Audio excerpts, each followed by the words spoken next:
Greetings, cousins. Tiny Rebel night. Actually, it's not Tiny Rebel night. It's Chicken Gyoza night. But, as usual, quite often, I'm drinking Tiny Rebel. And I've got my Tiny Rebel shower. By the way, Tiny Rebel, your sizes are a bit out.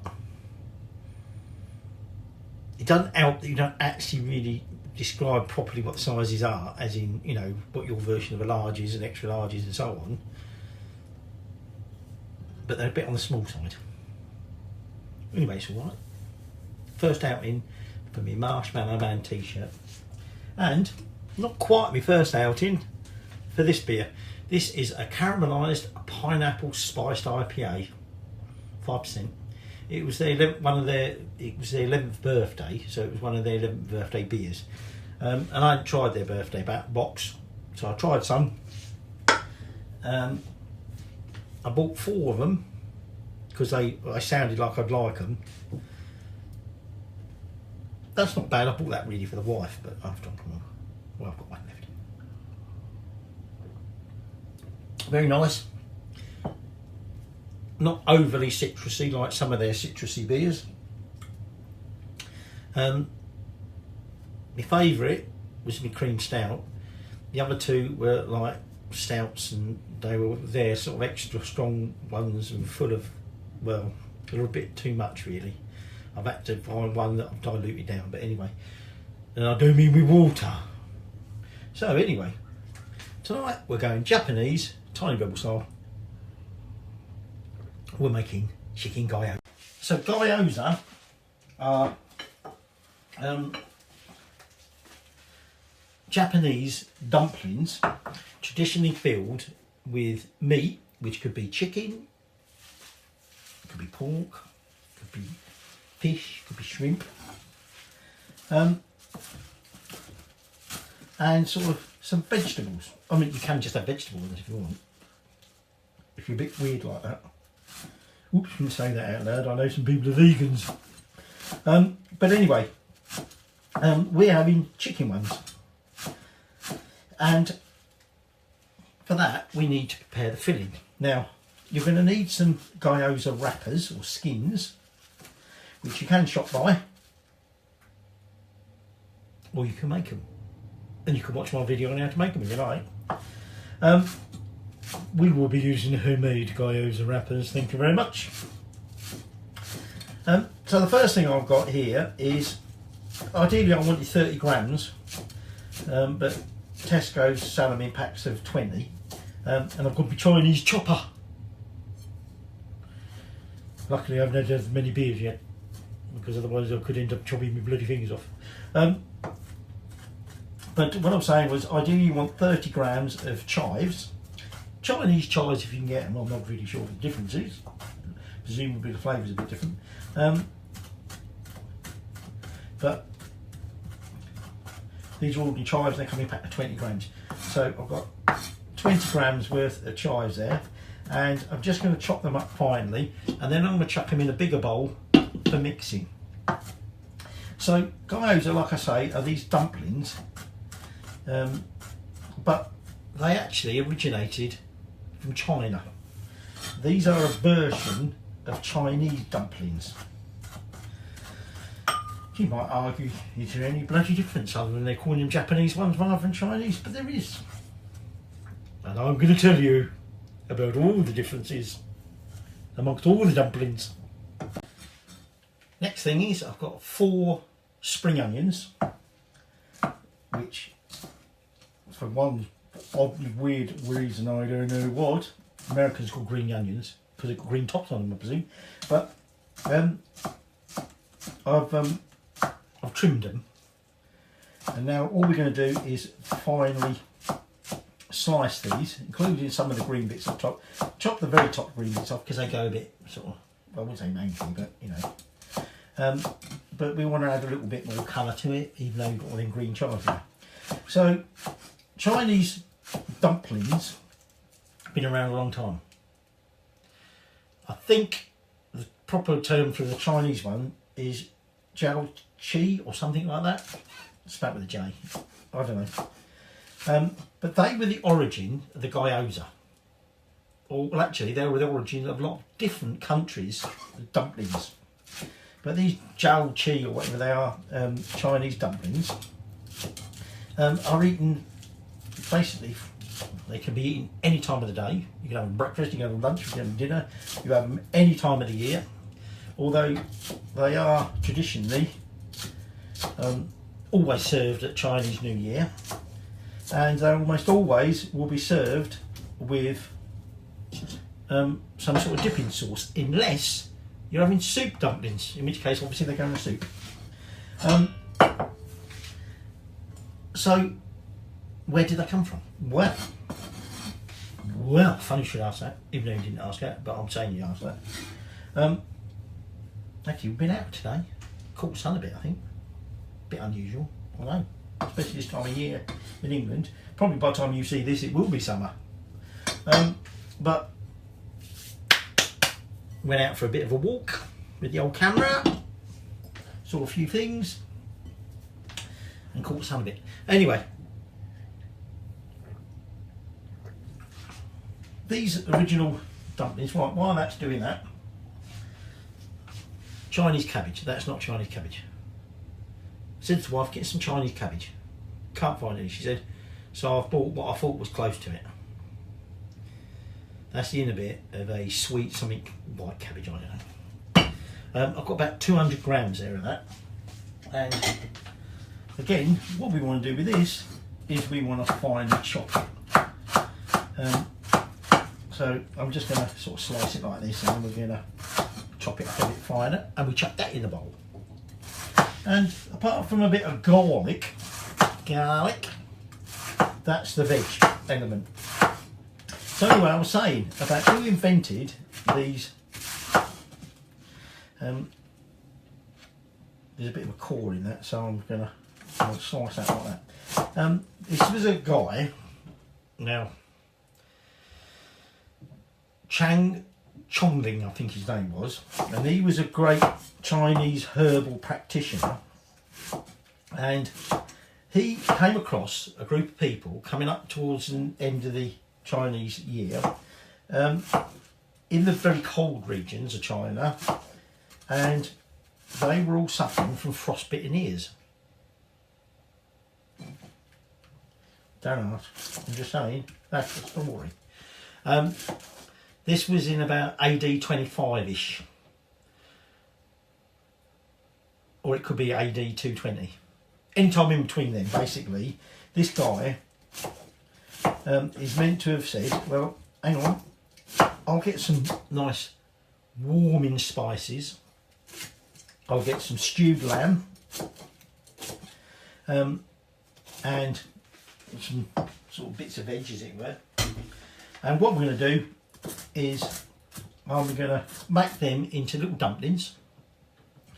I'm going to boil them up in water, and then you must eat these dumplings along with some of the broth from the cooking, and that will help cure your frostbitten ears, but also obviously fortify you against the cold. And you've got to keep eating these and this soup and everything through to the Chinese New Year, when you'll be sorted. Hence the reason these dumplings, or these Chinese dumplings, were particularly common Chinese New Year time. So that's one of the stories about who invented them. But did he? I don't know. Right, I'm going to get this chopped, get that in there, and then we'll move on to the next bit and a bit more of the story. And I might have to go and drink the last pineapple bit, or I might save the last pineapple bit and I might go and get one of the other tiny red ones. So there's my cabbage in there. The next thing I'll add is, well, I did say 1 clove of garlic, but you know me garlic. And actually, garlic is one of the reasons, or one of the main differences between these dumplings, as it were. So I've got about 4 or 5, I don't know. They're not very big anyway. So I'm going to crush them in there like that. You can chop my hand if you want. In they go. And then I've got a tablespoon of sesame oil, in that goes.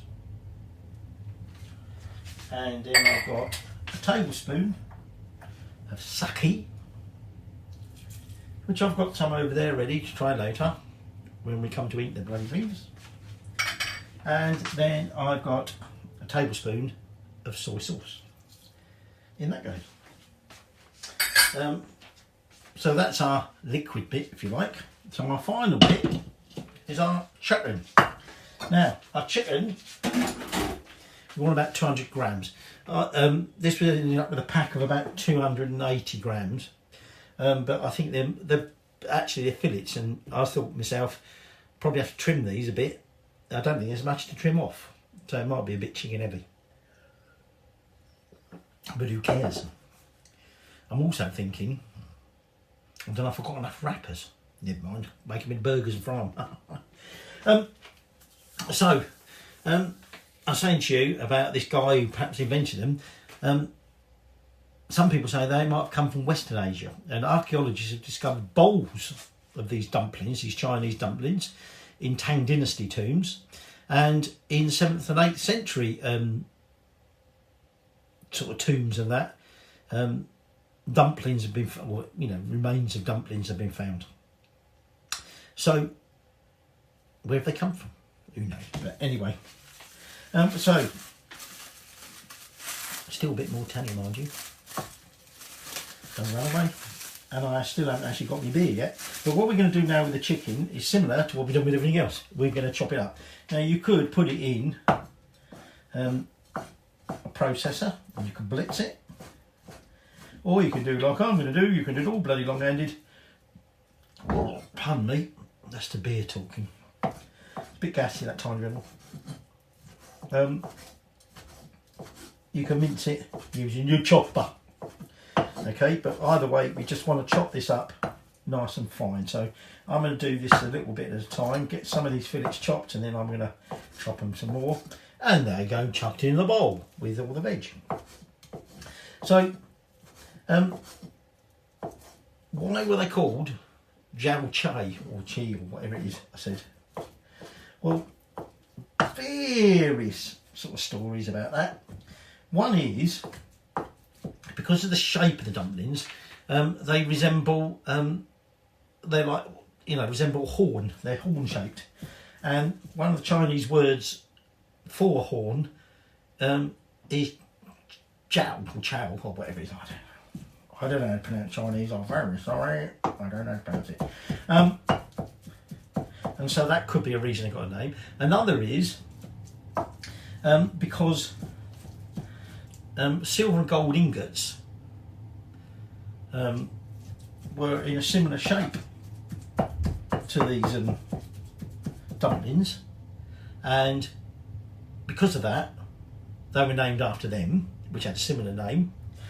And it's also the reason a lot of people will eat these at Chinese New Year, because it's meant to be a bit of a sign of prosperity, because it resembles gold and silver ingots, even though they're not obviously gold and silver ingots.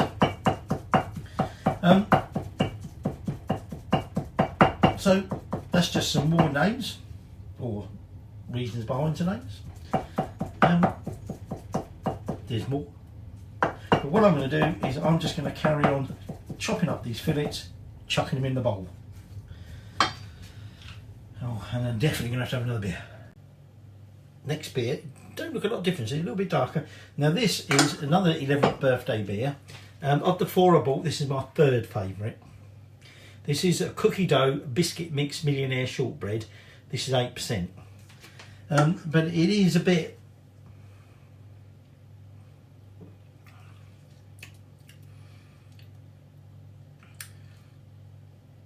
it's sweeter and it's a bit heavier, if you like, and it's a bit, well, it's certainly not a session beer. I suppose that's probably, actually, really, I'm looking at these thinking, I'll have a few of these, but I think really you need to just sort of savour one of these. I think because otherwise it's just too much. Well, anyway, that's what we're moving on to now. Saving the sake for later. So we're now just going to mix all this together. I'm going to put some gloves on for this one. So I'm saying to you about this, one of the sort of versions of the names, if you like, related to how it sort of resembled in a way sort of currency. Sometimes in some places in the Chinese New Year, they actually clean a coin and hide a coin inside a dumpling or dumplings. A bit like I suppose we used to, well, I suppose we still do in a way, even though it's not a sixpence anymore. But I mean, growing up as a kid, you know, you used to put a sixpence in the Christmas pud, and it was supposedly the person who got the sixpence without choking on it or breaking their teeth on it, who sort of was meant to be lucky. I mean, as a kid, we'd end up making sure that all three of us, or I say we, Mum used to make sure all three of us would get a sixpence. Pardon me, beer's too gassy. Not my fault. But yeah, so that was another thing that happened with these Chinese dumplings. Now, they also partly differ on how they were cooked, because you get boiled ones, you get steamed ones, pan-fried ones, deep-fried ones, and soup ones. Like I said to you, sometimes they would just put these, you know, into soup. So they were known as soup dumplings. Now, sometimes when you cook them, and you'll see how we're going to cook these, but as a finishing touch, they may add like a flour and water mix poured in amongst the dumplings, and so then it cooked like a lattice. Sort of crispy lattice. In Chinese, it's called this sort of frost or ice crystal, even though it's flour. You could also do it with egg, so a bit like an omelette. You tip that in there, and that sort of bound it all together as a, you know, like a base with the dumplings in. We're not doing that. We're just doing straightforward, sort of semi-pan fried, what in some countries, like particularly America, well actually also in China, apparently they call pot stickers. Not sure why, because you obviously don't really want them sticking. But anyway, I'm just going to get cleaned up because we're going to use a spoon for the next bit. This is where we take one of our wrappers. Now these have been just sort of resting there with corn flour, stop them sticking together. You want to take about a tablespoonful, this like a little ball, put it in the middle, and then moisten around the sort of, you know, one lower edge, if you like. I might have made a bit too much in there. And then there is a technique for folding it. Well, I can't get the bastard right. So you can just sort of pinch it together. Now, if you're making homemade wrappers, they tend to be a bit thicker than the commercial ones anyway, and actually you can just pinch them together. But traditionally they have this sort of like 6-fold type thing. But that can be quite tricky with commercial wrappers because they're too bloody thin. So,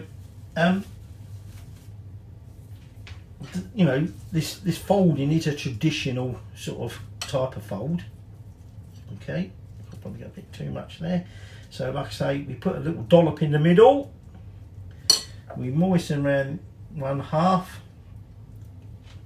and then we fold over, pinching it together to seal it up, and that forms our gyoza. Now these are Japanese gyoza.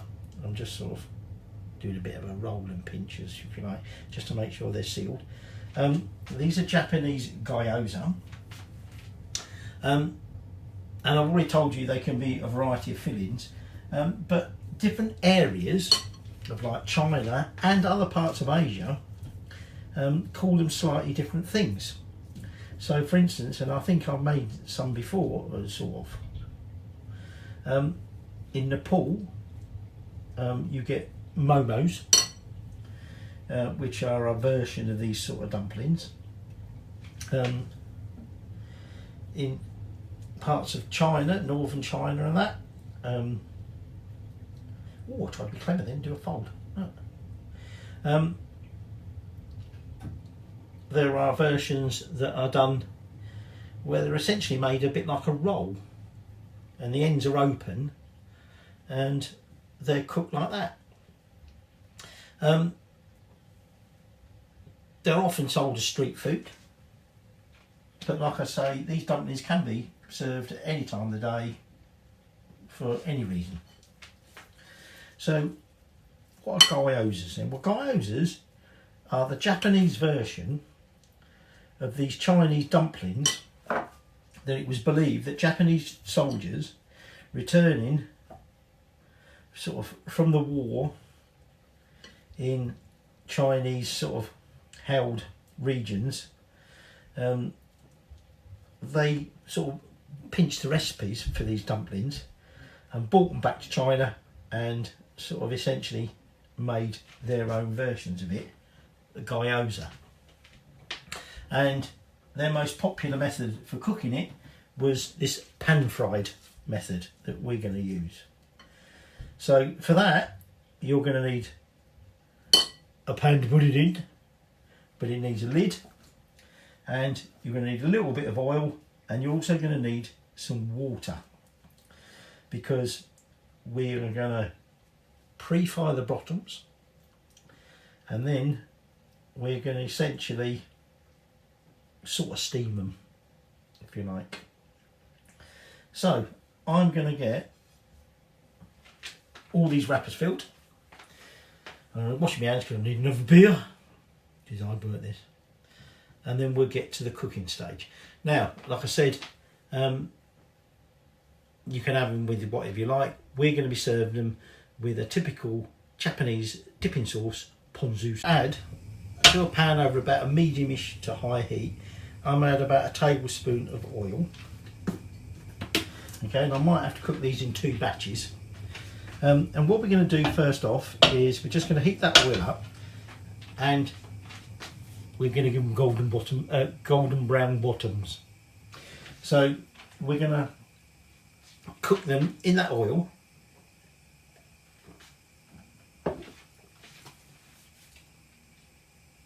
I wonder if that beer is moving up into my second favourite actually.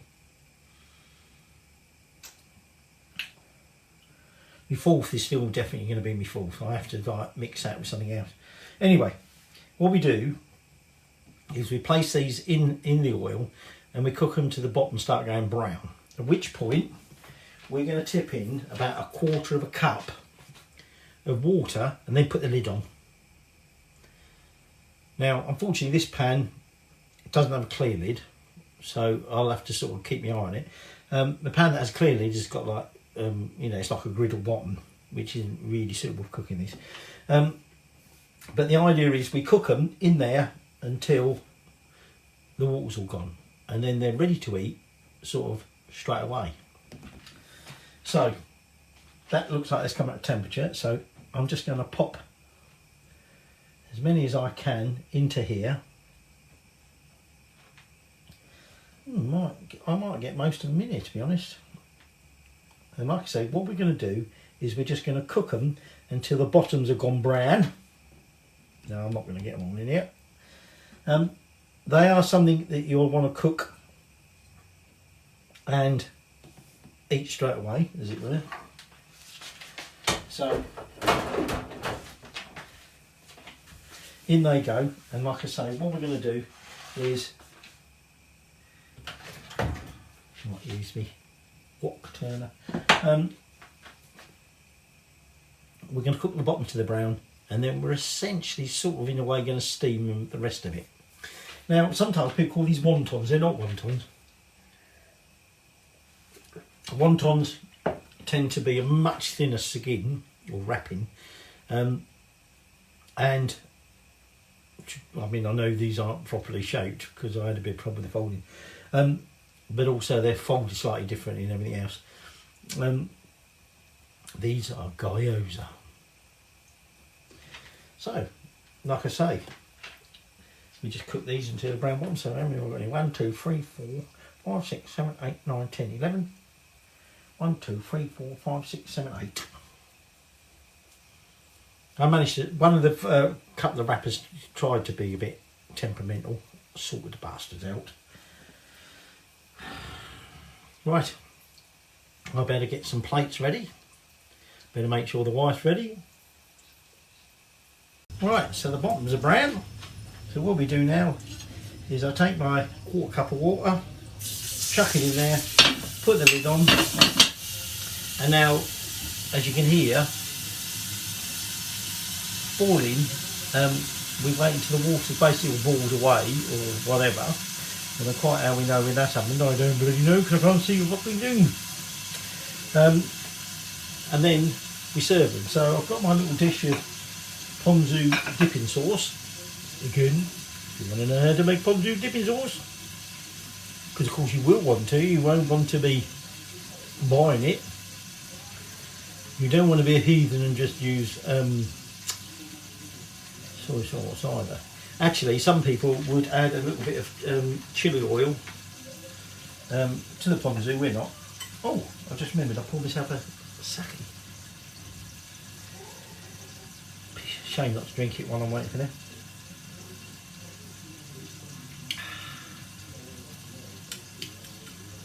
Ooh. That makes it taste different after having that tiny rebel. I wonder what tiny rebel tastes like with a bit of sake in it. Well, the noise has changed a bit. Hang on, might just finish it. I've had the odd peak, and obviously steam's come out, but it's now started to like not be so noisy. So I'm just going to turn the heat off at this point because we'll cook the second batch in a minute. So let's just remove that lid, which of course is dripping condensate, like condensate, the big word for you. So rather than be a prat and you are trying to use chopsticks, which I can't use properly anyway, let's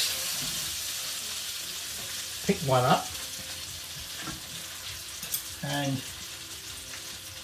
I've got a little dish, well, a big dish actually, my ponzu sauce. So there you go, you can see my brown bottom. Let's have a little dip.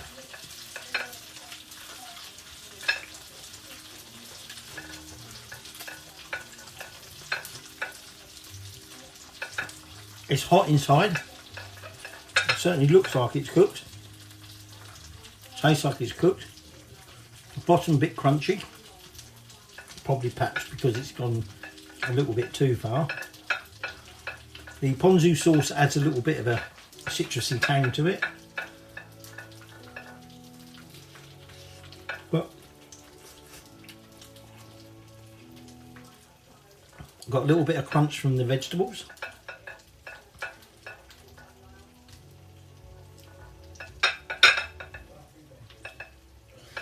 There you go. There is your homemade, if I can get a little bastard out of there, chicken gyoza.